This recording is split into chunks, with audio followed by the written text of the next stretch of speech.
Hello. Welcome to the Devil You Know podcast. It's me, Christopher Walken, your favorite. Time to put some cream in your ear pussies.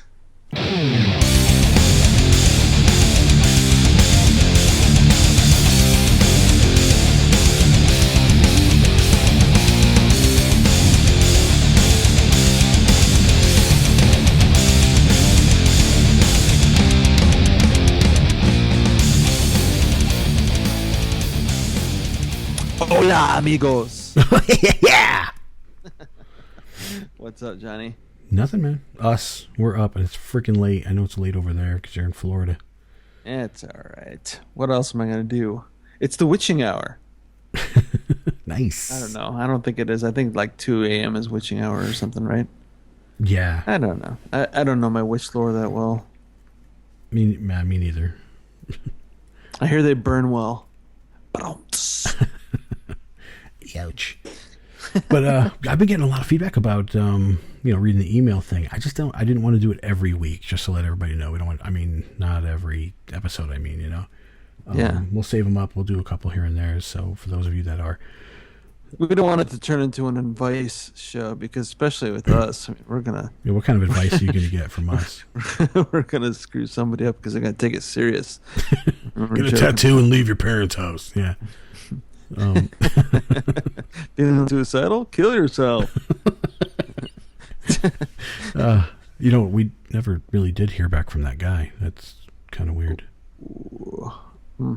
Anyway, so yeah, no, but I've been thinking about like things lately, and I've seen a couple of instances of this where kids are reaching the age of reason and starting to question the household religion, I should say. And one of them in particular, I kind of shared from somebody, and I said, "Poor kid" or something. I don't know if you've seen it, where his mother, he was trying to tell his parents or his mother or something that he's an atheist. He doesn't believe in God. Yeah. And she just totally went off and used the F word and everything. Jesus must have been sad about that. No, Allah is blushing. No, but it's like, so like, like she's like, "Are you fucking kidding me?" And going off on this kid, yelling at him, making him feel like shit for not believing in that drivel. And he's like, "I don't believe in God." "You're telling me you don't believe in God?" "I don't believe in God." "You don't believe in God?" "No, I don't believe in God." "Well, let me tell you something." She like walked over to him. I thought I was going to witness her like just getting physical with him or something, but she got all up in his face and was like, "If you don't believe in God, then you're not going to get presents for Christmas because that's what it's about. Jesus Christ." And like, what? It's funny how old was this kid? He looked, I don't know, but he looked, I would say 15, 16. I think I saw I didn't watch the video, but I saw that you posted it. So, yeah. So he's a teenager, like high school age? Yeah. And he's trying to let him know that, like, I'm not believing it. No, nothing convinces me about it. Yeah. And she just went off. And just want to throw a shout out to all those kids that are that just feel that way. That they can't talk to their parents and they can't express themselves. It's just it's pretty sad. Well, and they're kids are exposed to a lot more these days.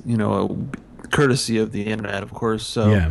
I think they get more information on that kind of stuff fed to them also, which it can be good and but of course if you got old school parents, parents like mine, who are going to try and push them into that. Now I have two daughters, my two oldest daughters. They live with their mother.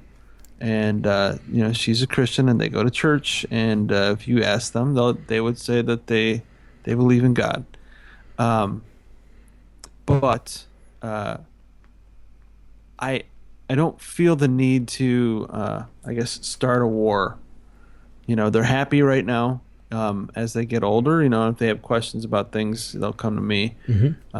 And I want to make sure that's approached to where I don't need to be at war with their mother. We get along pretty well. So now I've got Willow here. I have no intention of obviously I'm not trying to raise a Christian because raise a Satanist, because I think that she either is one or she isn't, and she'll decide that when she's an adult. Mm-hmm. But I do want it to be known, that, like she plays with my Baphomet necklace and stuff like that. I want her to make sure she sees these things and she's not afraid of them when she grows up, because that's how I was. That shit was scary to me because my parents kind of made me think that they were scary. Right. So I want to make sure that she's not afraid of those kind of things as she's growing up, and that she recognizes that, her life is her own, but the I and that stuff kind of stupid, but Yeah. But whatever, and I kind of made the agreement with my ex-wife about my two oldest ones that I'm not telling them, what I am, they don't actually know. I think Hannah knows that I'm a Satanist, but my oldest one doesn't, and she's autistic, and she's kind of a little bit more.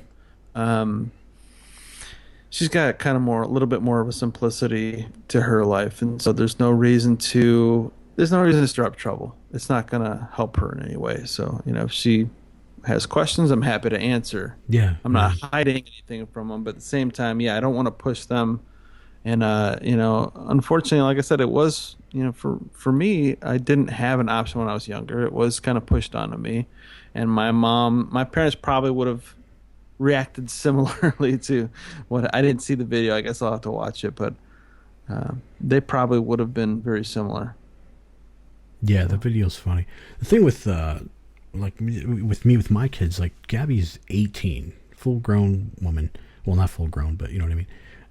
An adult, and she identifies with being an atheist. She doesn't believe in God, but we've never spoken to them about religions and in a proselytizing way at all. If they ask what's Jesus, and I would tell them what Jesus is and what people believe it to be. And they've asked us through the years, do you believe that? No, I don't, and here's why I don't. But I would wait for them to ask me first, because if they're old enough to ask, they're old enough to know.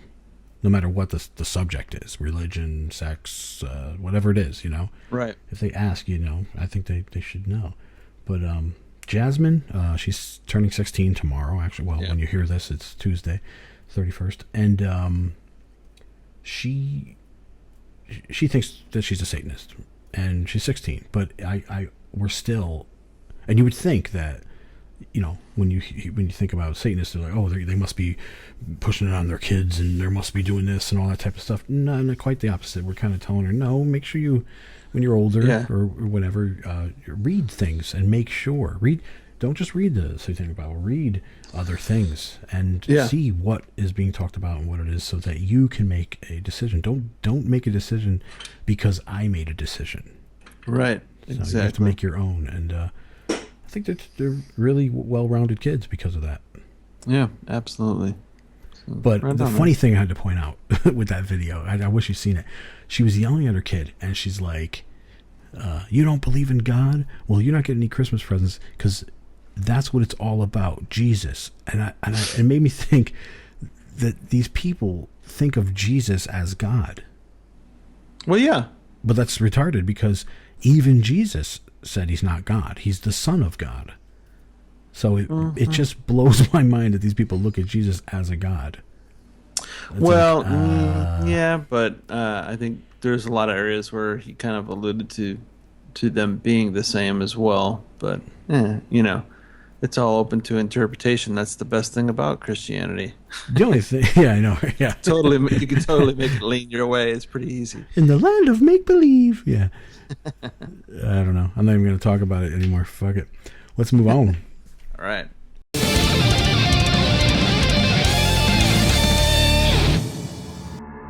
Infernal Magazine is a quarterly magazine focused on publishing extremely dark and sexually charged fiction and poetry. In addition to our violently erotic fictional offerings, we have interviews and a regular music column written by Dave, the Dave Lipscomb, that explore and expose the reader to artists and acts of a diabolically sinful nature. This magazine is not for the faint of heart or prudish. The current and all back issues of Infernal Inc. magazine may be found through Amazon Kindle or in print or PDF to Lulu.com. For more information about Infernal Inc., as well as Hydra M Star and Dave Lipscomb's other publications, can be found through HydraMStar.com, Facebook.com, Infernal Inc. magazine, or the Babel's Gallery on Facebook.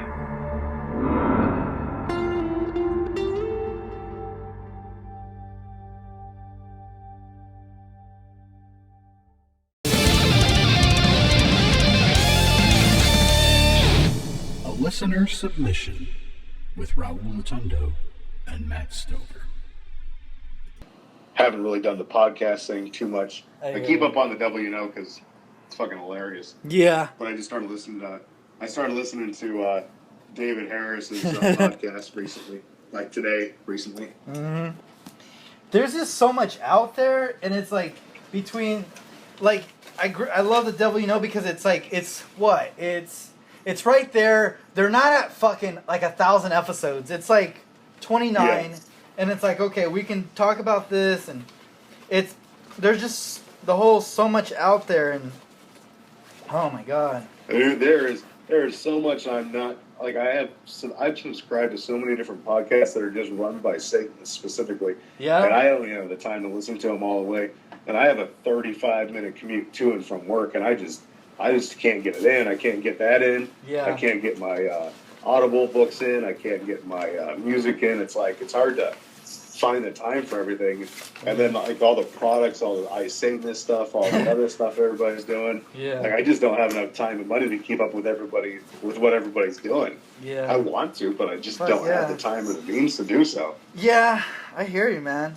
With like I look at John's fucking site, and I'm like, I want all of this shit, you know? Yeah, right. It's like those medallions, man.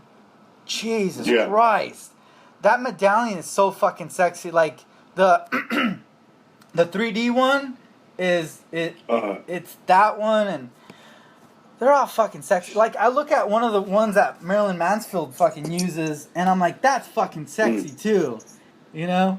Yeah. Because the other ones, I'm like, god damn, they look really, as fucking Dorian said, he's like thick as a brick. Did you hear that part? Yeah. That was, oh my god, that guy's hilarious. I like when, I think it was Magistra Nadramia that said, and Dorian's dry sense of humor. I was like, oh man. Yeah. I felt bad for saying it, because I said it out loud to somebody. But then I was like, you know what? I'm glad somebody said it. Because somebody's saying something and being afraid. I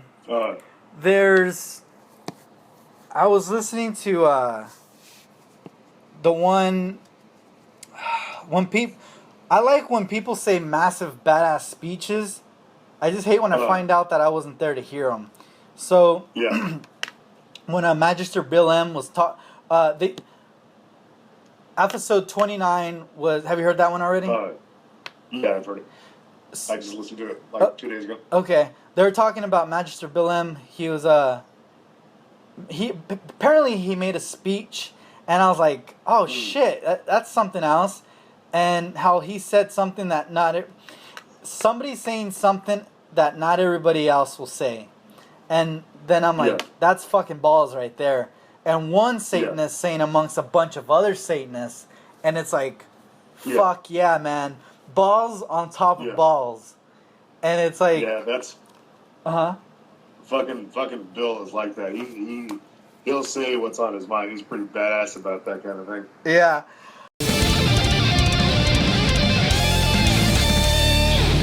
All right, we're on episode 31, and the guests just keep getting better. John, who we got this week? We have this week the one, the only, as Blake Turner would put it, Magister Bill M, everyone.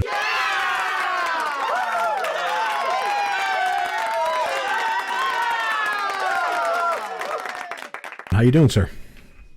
Hello. Great to be here. Thanks for having me. Heck yeah. Thank you. We've been wanting to have you for a while, if you know what I mean.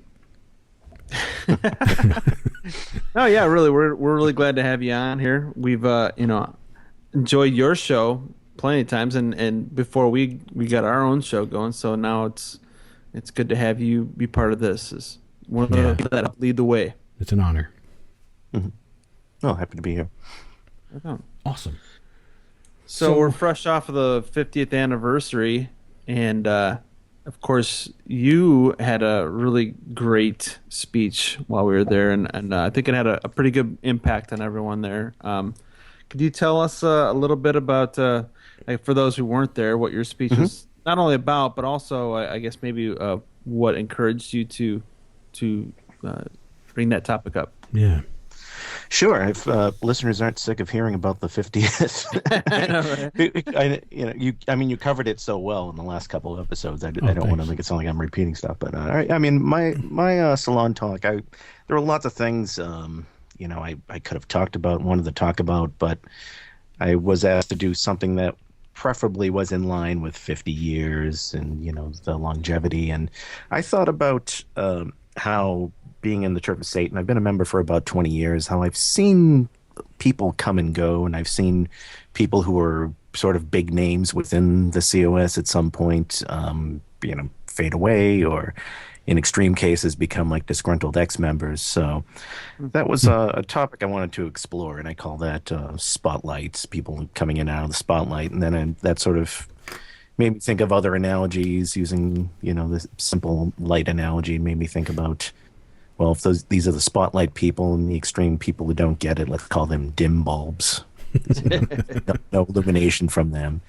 And then also sort of in between, the concept of shine. What is it that we can kind of do as members to improve what we do, improve ourselves? Because we do have so many members just doing fascinating things, but then once in a while you'll see, usually for people outside of the COS, or somebody who comes into the unofficial COS forum, here's this painting I did of Anton LaVey, and that doesn't look anything like him. I know exactly which one you're talking about too. I showed an example. It got quite a laugh, yeah. So it's like, okay, if we're elitist beings and all that, how does stuff like this happen? And I went into some detail of some of my thoughts as to how that sort of comes about, and the importance of not just critiquing others' work, but supporting others' work. Something that Magister Nadramia talked about, I know, in the last episode. Yeah, the topic was brought up. Yes, sir. Yeah, no, it was awesome. It was very, enlightening and motivating to say the least. So, yeah. Mm-hmm.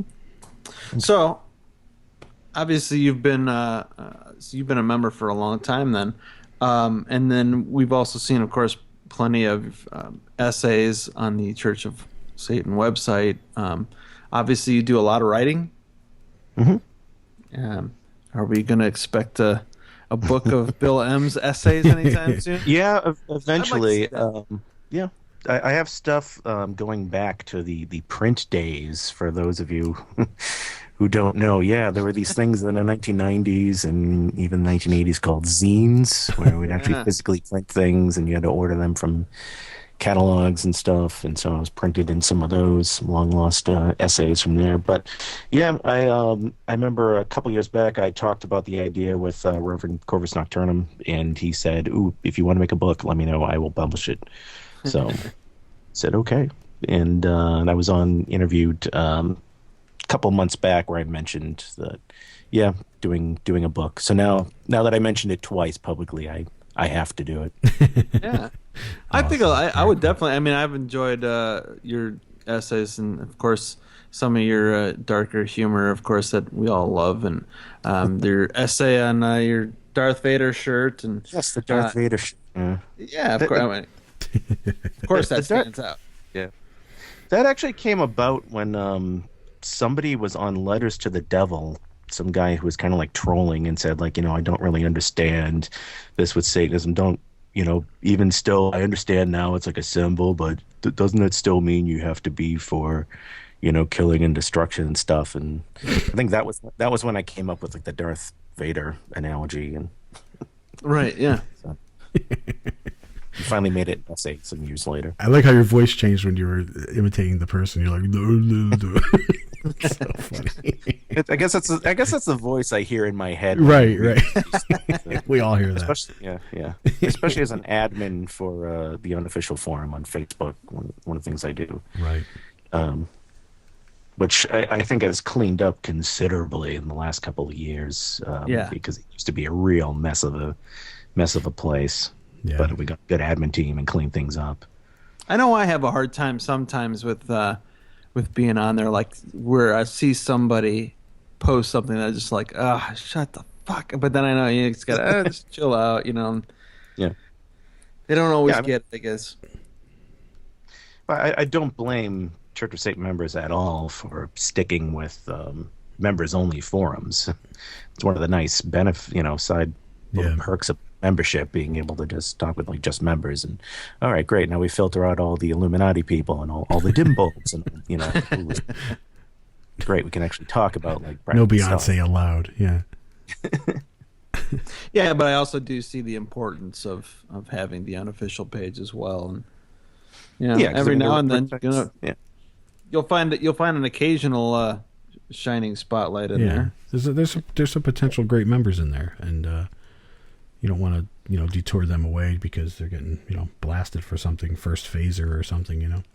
Yeah, I went through the first phase thing. A lot of us did, and we were new to it, sort of learning about the inner politics of that. And I think it helps, having a place where people can come, even if they've researched things, just to sort of get some more elaboration on things. Mm-hmm, mm-hmm. And we have seen people who, because of their experience within there, the unofficial forum ended up joining the COS. Right. Yeah.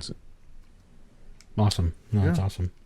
It's kind of like a test pool, Yeah. Exactly.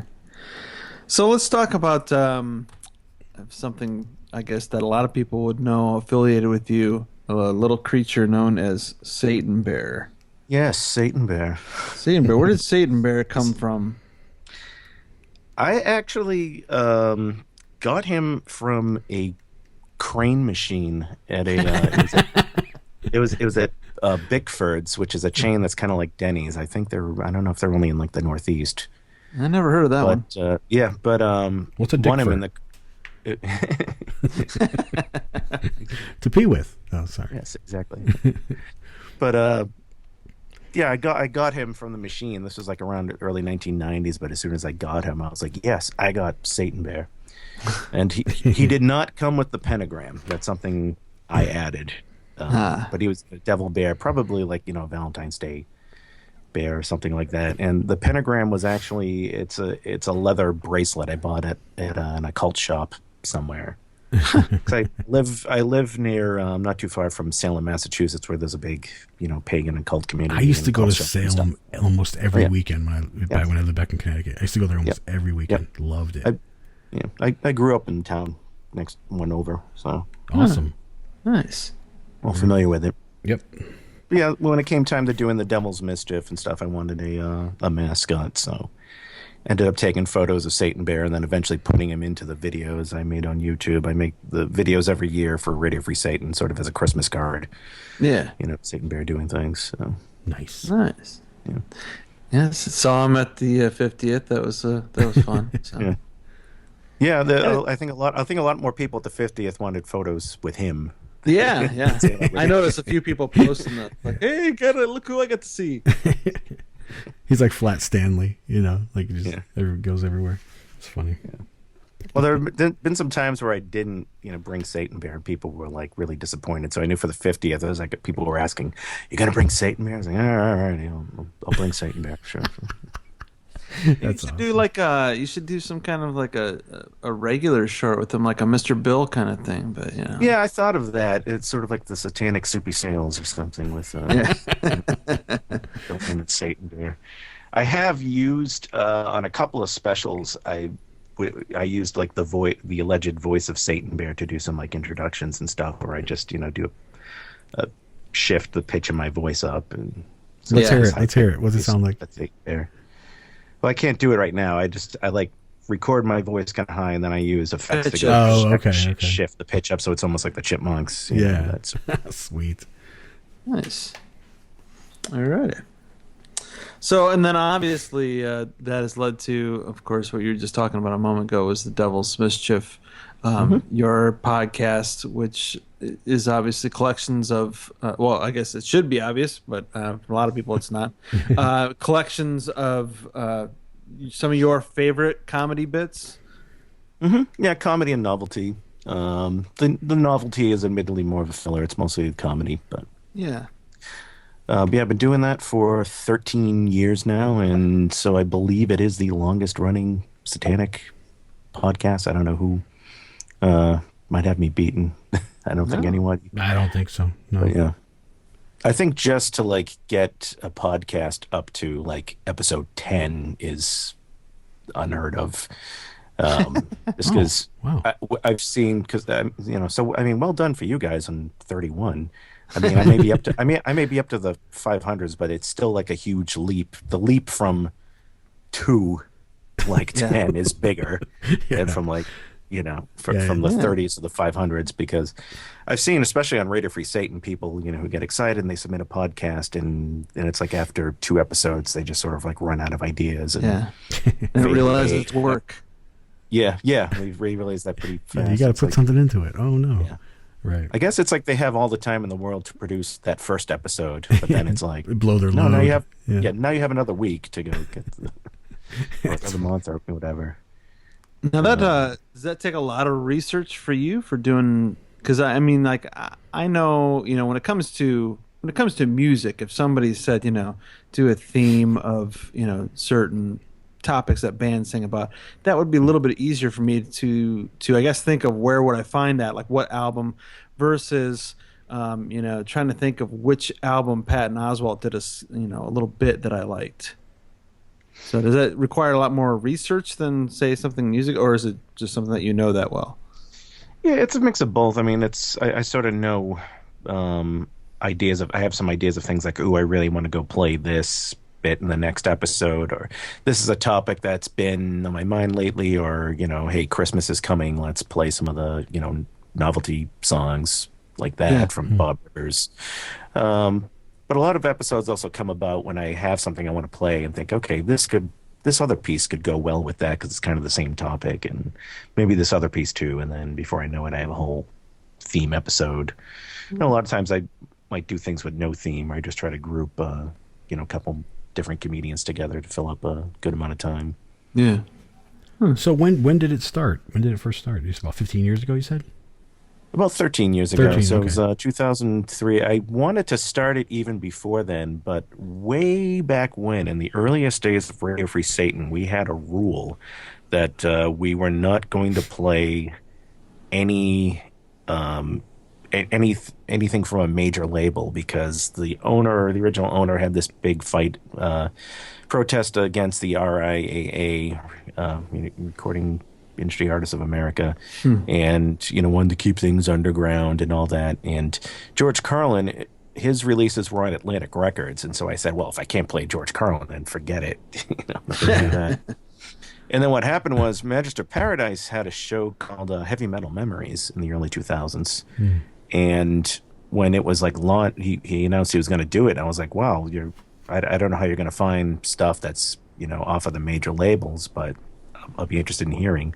And he says, oh, actually they lifted that ban. So once I found out that ban was lifted, that's when I resubmitted my show for approval. And after waiting a couple months, it finally got approved. And then, as like a lot of podcasts, off to a rough start with technical difficulties and things, stopping after the few minutes into the episode, or chopping up. This was back when Radio Free Satan was a stream, so it wasn't even a podcast. The idea, just people didn't think of that. So you had to tune in at one of like 3 specific times in a day, and tune in with a streaming audio to catch the show. So speaking of the novelties, then, were you a fan of Dr. Demento? Oh yeah, I like Dr. Demento and the compilations and stuff, and those are some of the things I put in there. But also I try looking for other stranger novelty things. I'm a huge fan of Alice Cooper, and I think he has some really genuinely funny stuff, some intentionally funny tracks that kind of obscure, and I try digging things like that up as well. I met him once up at this mall called Desert Ridge, right up by my house, and I was in the bathroom when he walked in, and we both finished at the same time. I went to the sink to wash my hands, and he didn't, and I was like, ill. I'm like, yeah, good thing I didn't shake his hand, but yeah, no. Yeah, I met him in '96. Met him at car. And did you shake his hand? I did. He was wearing a glove though. Jeez. Maybe that was okay. It's awesome. Let's talk about. Well, I guess we're talking about music. Let's talk about your current instrument of choice. I'm going to say. Okay. Ukulele. Yep. I mean, I don't know. You play other instruments as well? Yeah, I've been playing bass guitar since like the late 1980s, and that's what I was doing most of the time. Around 10 years ago, I started focusing on other things. Being a lead vocalist, I sing for 2 different bands. Also, play harmonica. I own about 40 harmonicas, mandolin. But I took up ukulele some years back, and a 4-string ukulele, and a year or two ago I bought a 6-string ukulele, so it's like a regular ukulele, but 2 of the strings are doubled up in octaves, sort of like the concept of the 12-string guitar. So that's what you saw me playing, caught me playing in Poughkeepsie. The Black House, and then before that there was like a pre-party. Friday night, yeah. Friday. Awesome. Yeah, where you managed to head off the people who chanted for Slayer or Skinner songs, yeah.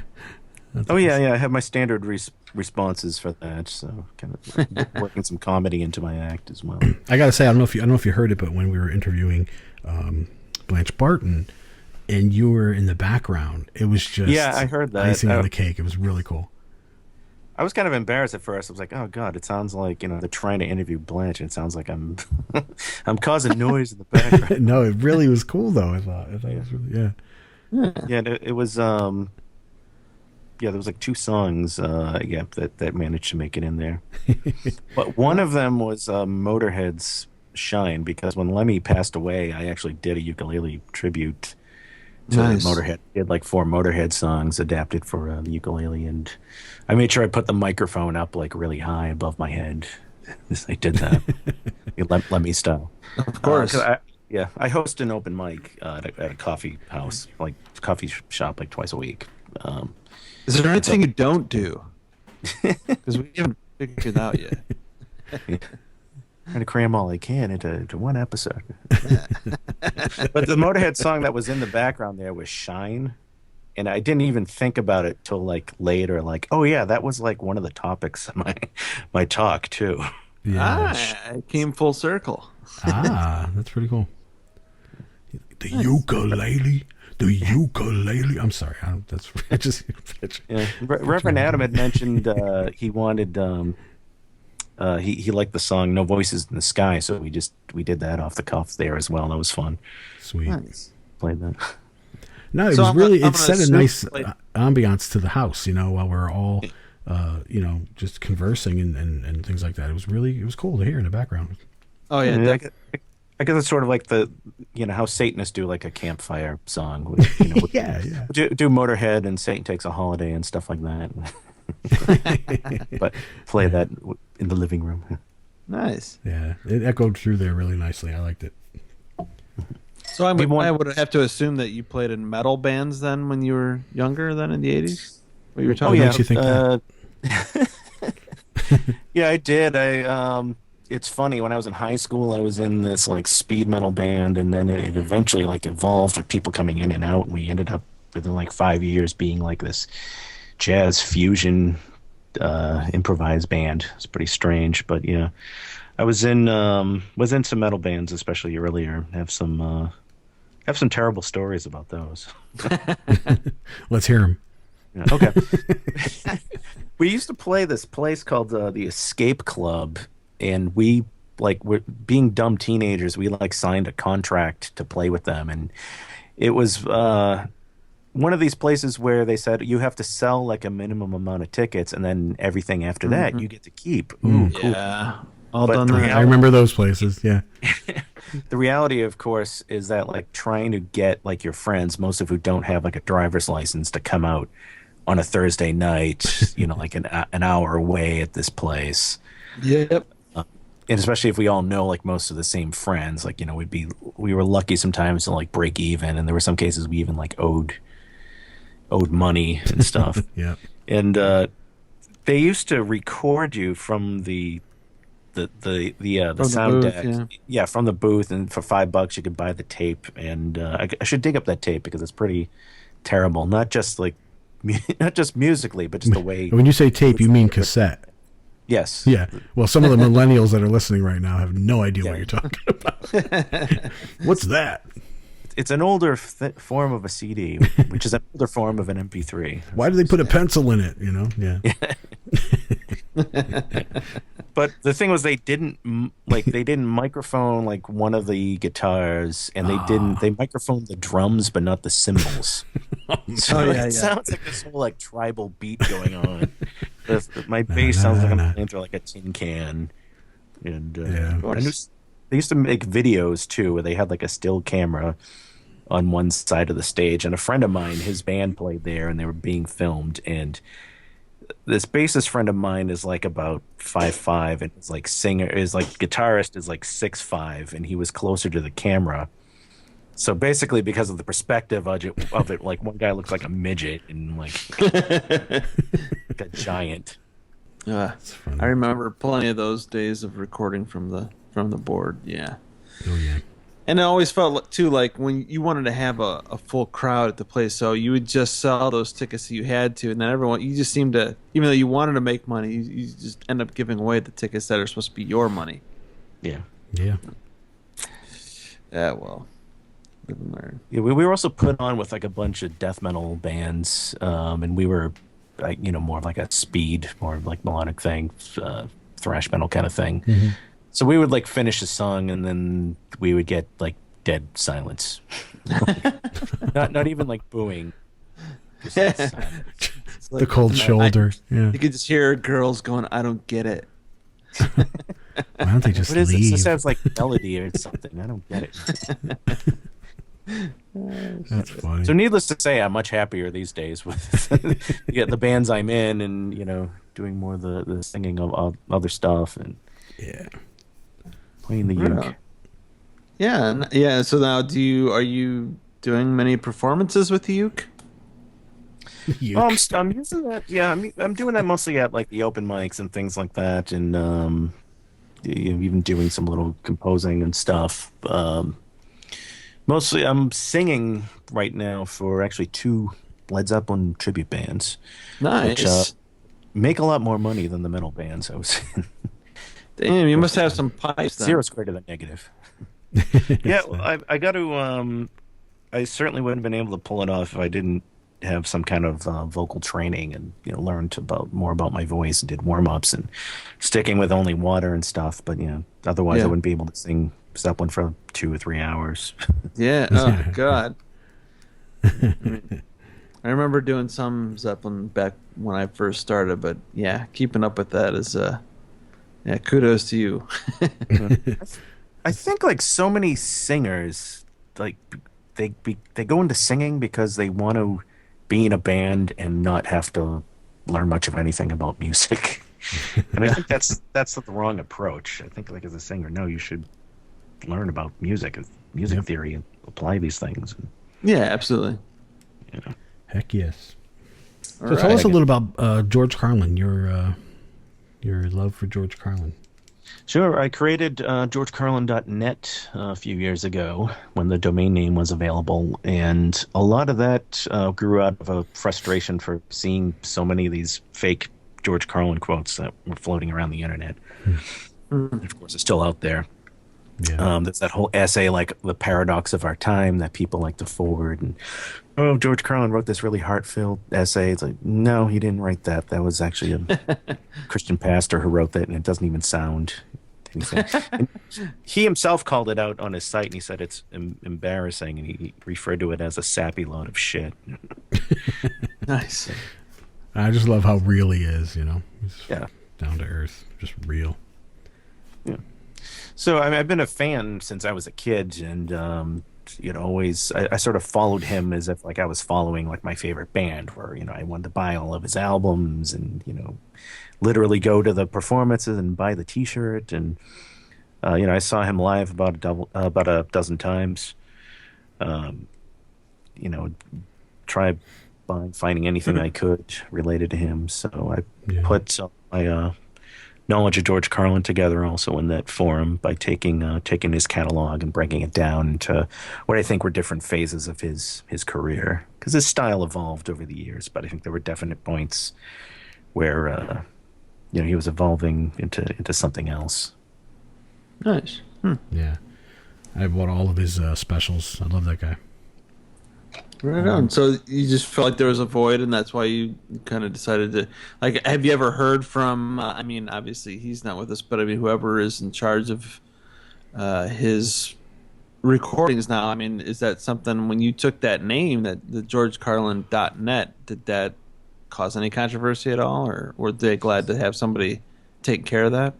No, not at all. Somebody had bought it a while back and wasn't doing anything with it, so he wanted to sell it. So I ended up buying both that and the .org. He sold both. Oh wow! He had actually first proposed it. He offered it to Kelly Carlin, who's George Carlin's daughter, his only offspring, and who also is sort of keeper of the Carlin estate. But they weren't interested. So I bought it. Huh.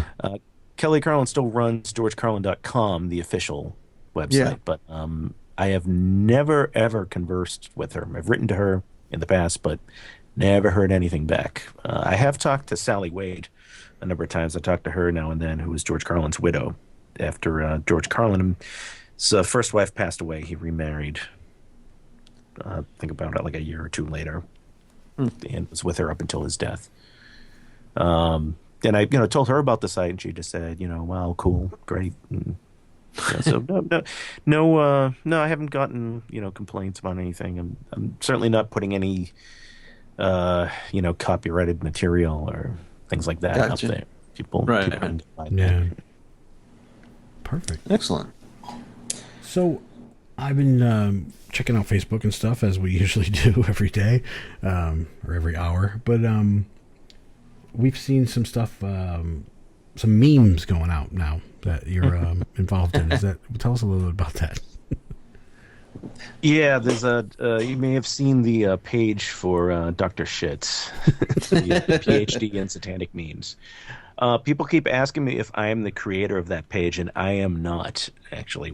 It was created by somebody else, and that person was looking for admins to go help out.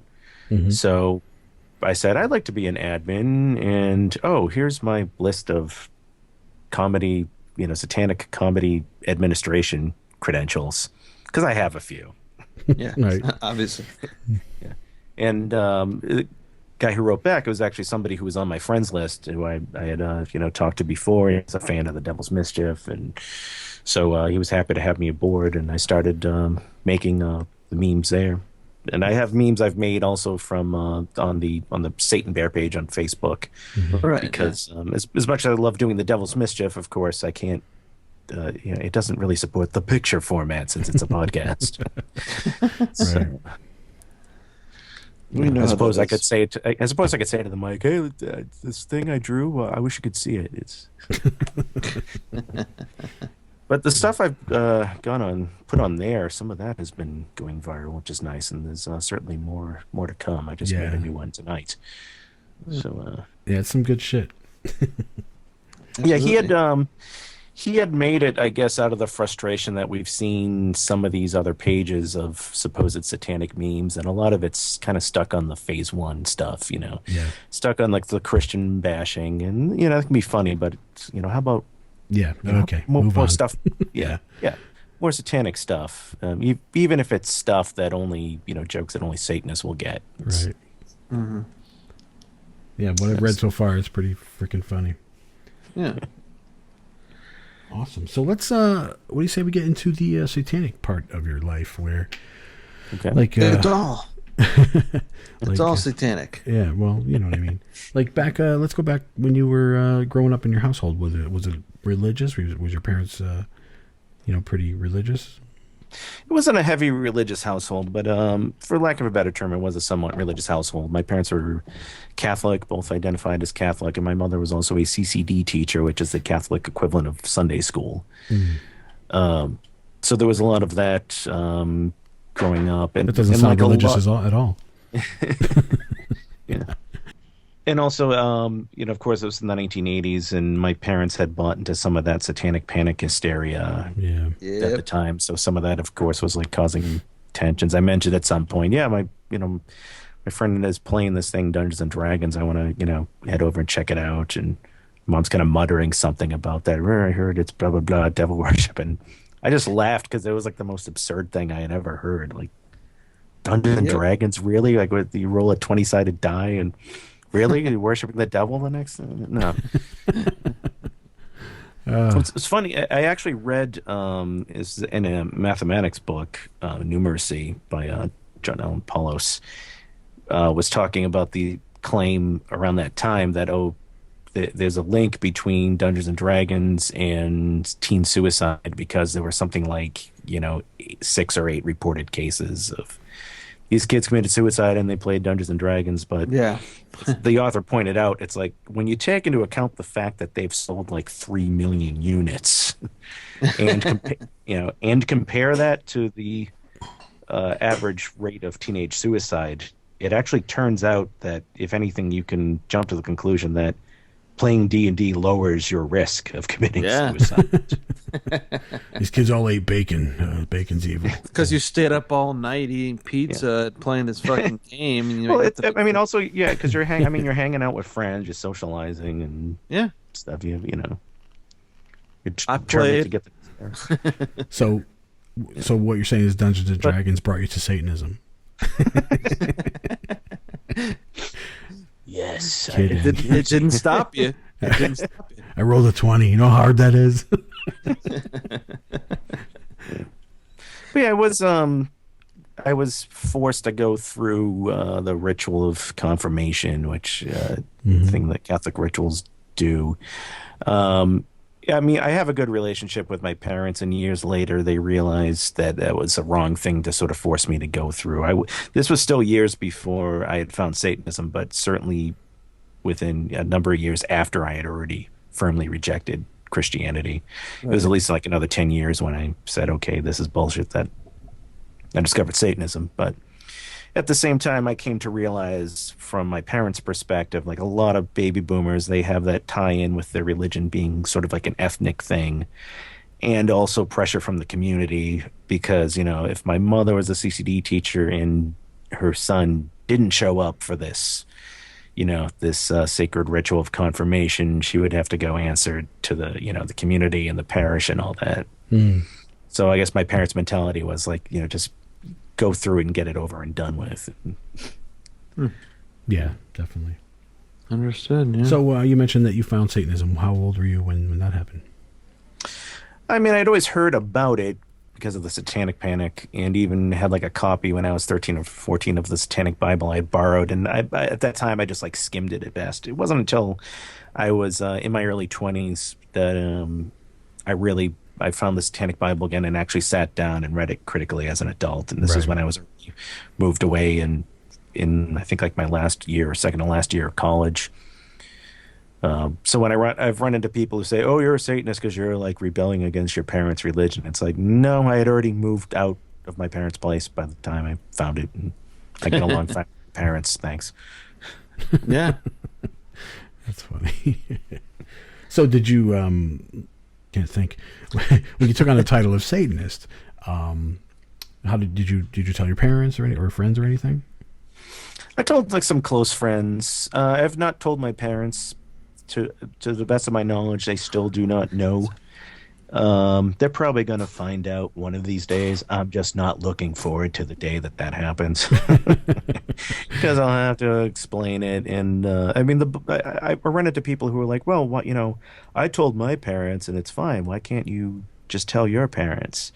Yeah, it's like, ridiculous. Okay, not all people kind of work at the same, I guess, for lack of a better term, level of rationality. Right.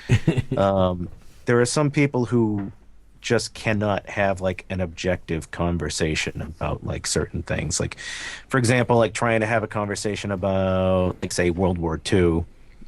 And say you're trying to talk about, well, this interesting aspect about the Third Reich and the industry that they had. No, Hitler's evil. Yeah, I'm not saying he wasn't bad, but there's this thing about the Audubon. No, Hitler's evil. Okay, forget it. I can't talk about this with you. Yeah. You're a Nazi. That's exactly why I don't talk to my parents about Satanism too. It's the exact same.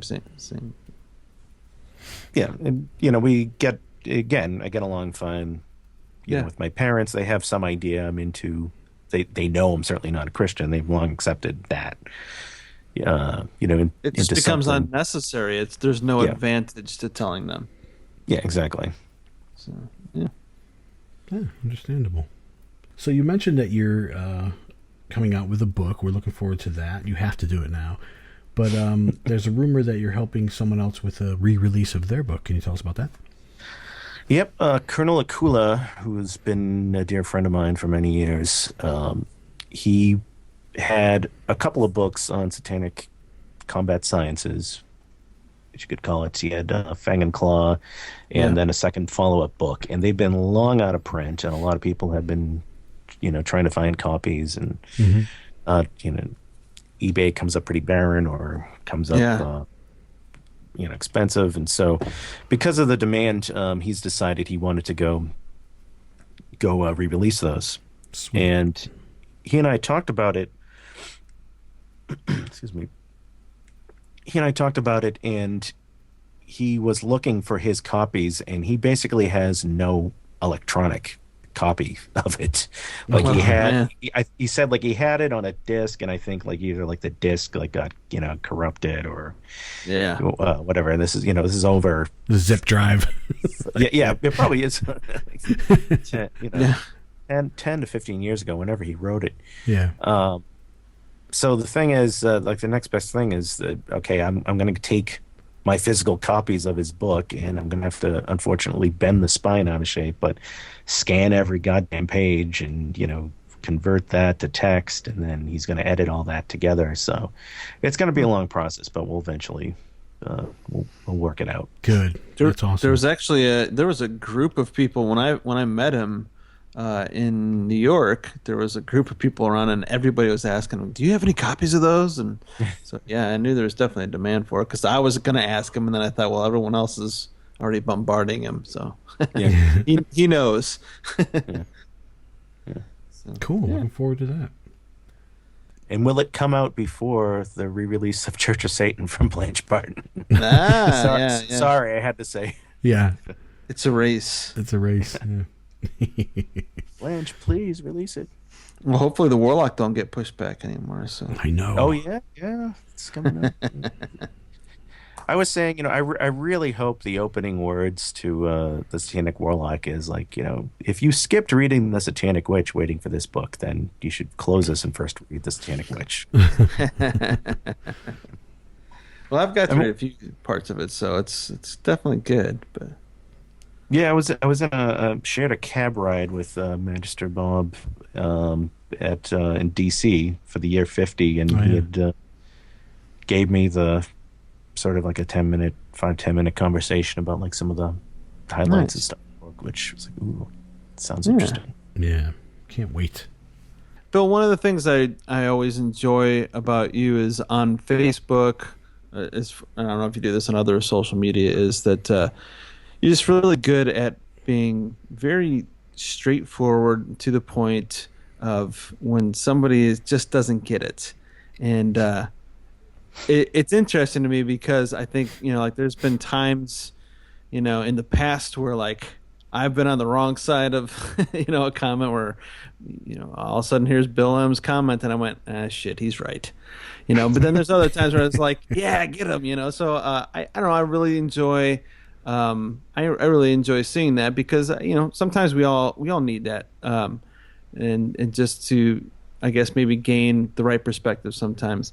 So obviously you probably come across plenty of pseudos. Is is that something that kind of drives you nuts that you have to correct a lot sometimes in situations like, especially like say on the unofficial page? Mm-hmm. Well, what's funny is like a lot of the time it's kind of like the 80/20 rule. It's like 80% of the time it's the same 20% of like the questions that show up. It's like the same 4 or 5 questions most of the time, and like at this point I've like debated them like so much over the years, I have almost like a prepared response in my head. Sure. Is there, why can't I say there are different kinds of Satanism? Like, okay, this is why, and no, this is why your analogy with the Protestants doesn't work because of this, and this, and so it's So it's just kind of almost become automatic anymore. Yeah, and I've seen some of the things I've said, I think like become sound bites for other people, and which is great. Do you feel like do you feel like that like it's a growing problem with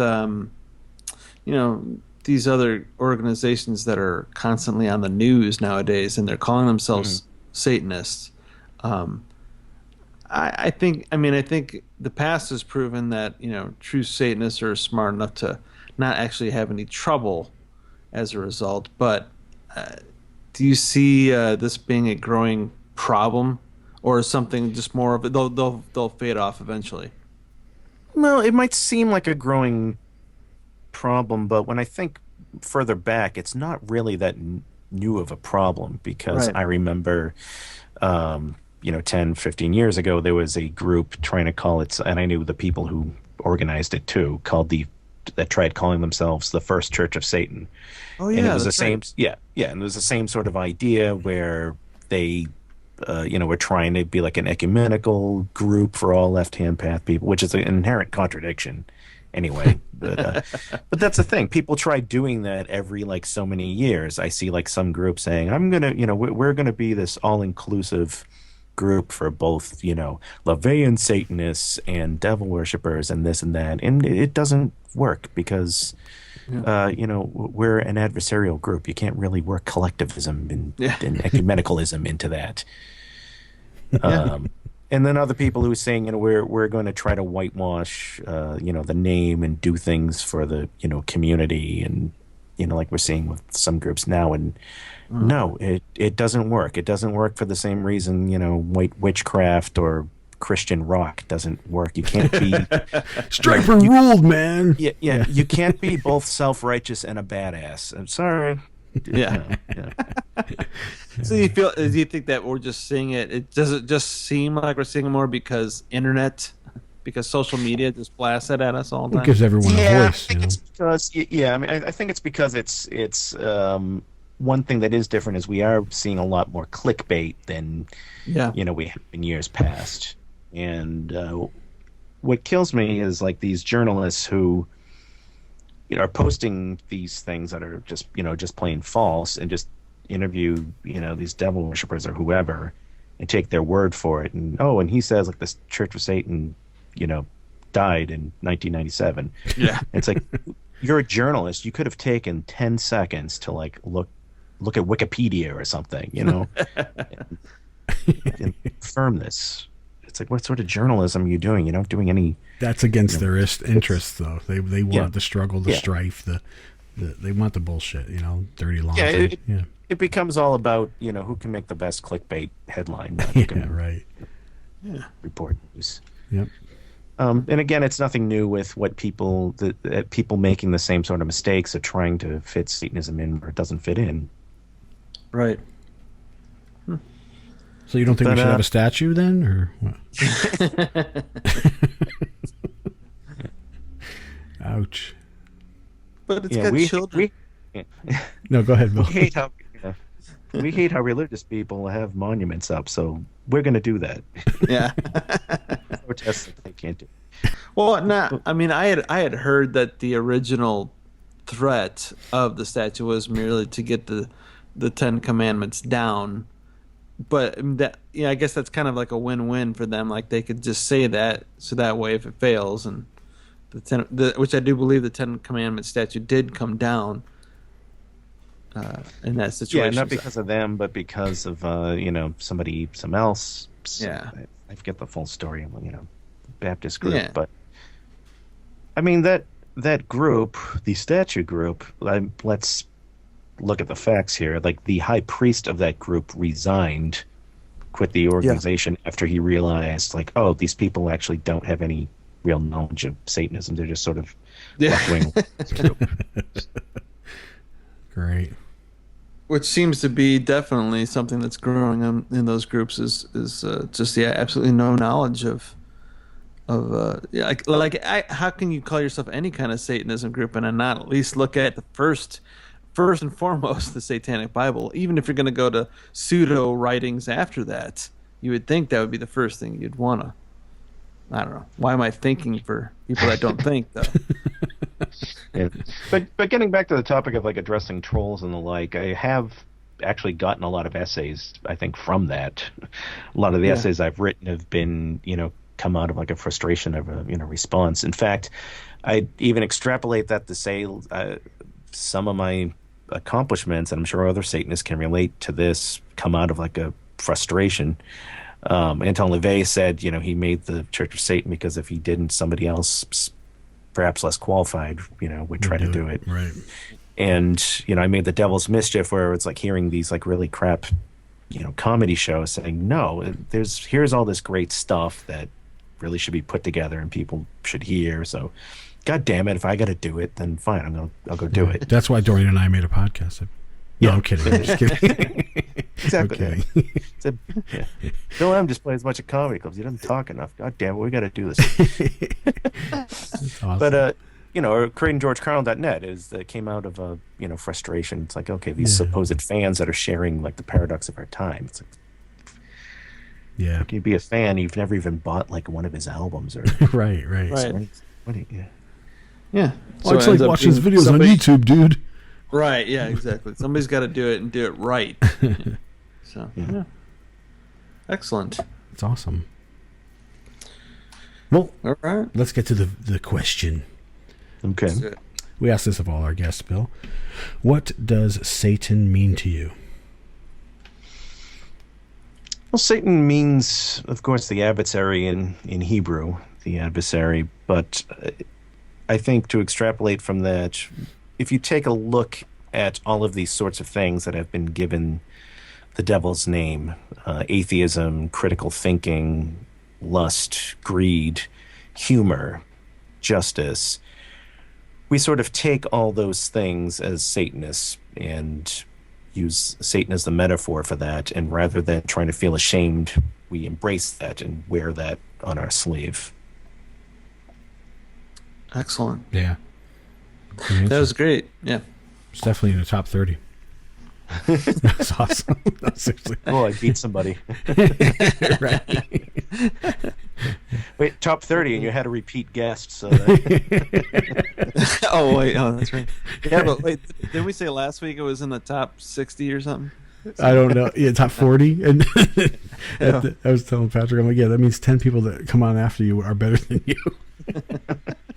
I talked to someone at the 50th who said that they were trying to listen to all the episodes and figure out who was where.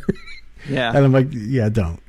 I would just say this stupid crap off the top of my head. So there's no list. Every one of them is a great answer.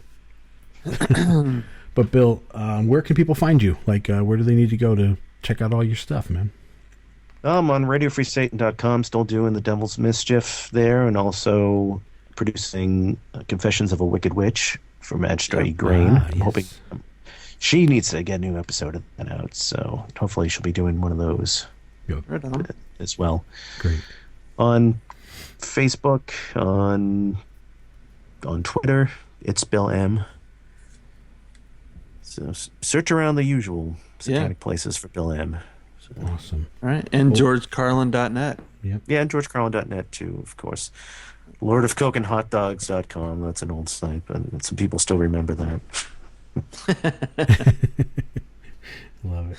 Nice. Well, you are now Devil We Know. We want to thank you for coming on, Bill. Yeah, it was really great to hear from you, and just had a good time having you on here. All right. Thank you very much. All right. Till next time. Hail Satan. Hail Satan. Hail Satan.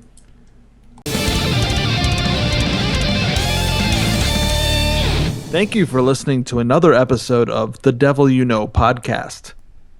This was episode 31. And we would like to thank our guest, Magister Bill M. And we'd like to thank you all for listening. Wait, you spelled it wrong, dude. It's listening. All for listening to this episode. Remember when we had a funny part in the beginning? That was a real riot. Yes. And then in the middle, there was really good information. Indeed. And a commercial or two as well. Right. And then toward the end, we really had a blast. It was the best time I've had all day. Thank you once again. And hail Satan. Hail Satan.